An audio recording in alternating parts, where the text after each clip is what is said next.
নমস্কার বন্ধুরা, কাল উইকেন্ডের মজা নিতে সকাল সকাল আমরা পৌঁছে গেছিলাম আইনক্সে মুভি দেখতে। তাও সকাল 9:45 শো। সকাল সকাল গেলে বেশ ফাঁকায় ফাঁকায় মুভি দেখা যায়, তো সেই হিসাবেই গেছিলাম।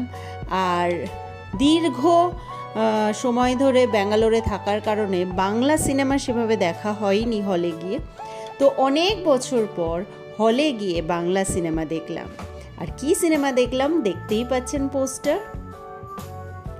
সবাই জানেন আমি আবিরের কতটা ফ্যান, আর বাচ্চাদের জন্য সিনেমা তো আজকাল সেভাবে ভালো তৈরি হয় না, তো ভাবলাম এত ভালো একটা সিনেমা দেখানোর অপরচুনিটি আছে মেয়েকে, তো দেখাতে চলে গেলাম। সাথে আবিরের সাথে একটু ফটোও তুলে নিলাম।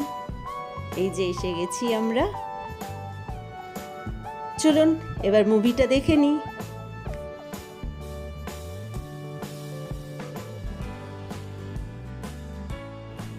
শুধু মুভি দেখা নয়, সাথে ছিল গ্র্যান্ড একটা লাঞ্চও।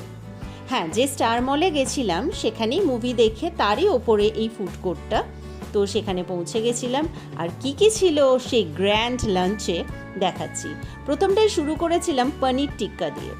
দেখতে পাচ্ছেন ফাটাফাটি, দেখে তো বুঝতেই পারছেন, আর দারুণ টেস্টি ছিল ওই পনির টিক্কাটা।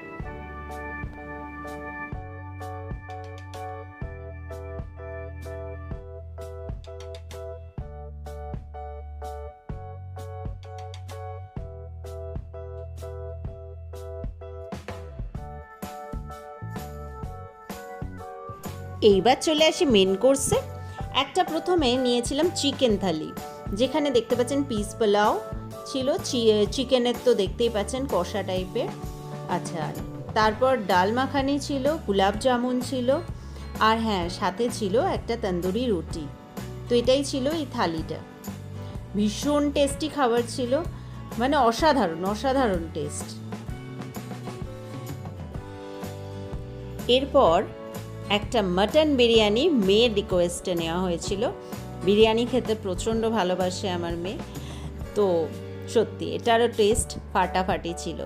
এতটা পরিমাণে খেয়ে নিয়েছিলাম আমি, আইসক্রিম বা লস্যি কিছু একটা খাওয়ার পর কিন্তু এতটা ওভারলোড হয়ে গেছিলো কি এইখানেই শেষ করেছি, আর কিছু খাইনি। তো দারুণ ছিল মেনুগুলো। তারপর খেয়ে দিয়ে একটু শপিং করলাম, আর একটু ঘুরলাম ওর ভেতরেই, ঘুরে টুরে তারপর বাড়ি চলে এলাম।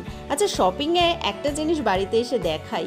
এই কুর্তিটা আমাকে আমার মেয়ে দিয়েছে মাদার্স ডে গিফট হিসেবে। সেদিন আমরা শপিং করতে যাইনি, তাই ও দিতে পারিনি, তো সেই জন্য ও কালকে আমাকে এটা কিনে দিয়েছে ওর জমানো টাকা থেকে। এবং ও দিয়ে থাকে প্রায় সময়ই, জন্মদিন বা যে কোনো কিছুতে ও গিফট দেয়, ছোটো ছোটো দুল বা অনেক কিছু গিফট দেয়। এই কুর্তিটা ও জমানো টাকা থেকে আমাকে গিফট দিয়েছে, তাই এটা দারুণ স্পেশাল আমার কাছে। যাই হোক, ভিডিওটা এখানেই শেষ করলাম। ভালো থাকবেন সবাই, টাটা।